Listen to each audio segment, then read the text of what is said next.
ఈరోజు 9వ రోజు ప్రసాదం. ఈరోజు లాస్ట్ రోజు కనుక నిమగ్నం చేసేస్తాం కనుక సేమియా పులిహార చేస్తున్నాను. కొంచెం ఉప్పేసి ఉప్పు ఉడుకుతుంది కనుక ఇందులో సేమియాలు వేసేద్దాం. సేమియాలు ఉడికిపోయి లేకుండా పైన కొంచెం వాటర్ వేసేసుకుంటే గింజ దిగిపోతే తాలింపులు వేసేసుకుందాం.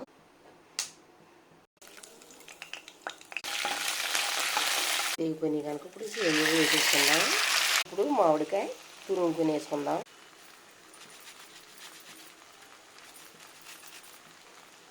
సాల్ట్, తావపిండి. మన పూజ అయితే అయిపోయింది. ఈరోజు నిమజ్జనం చేసేద్దాం.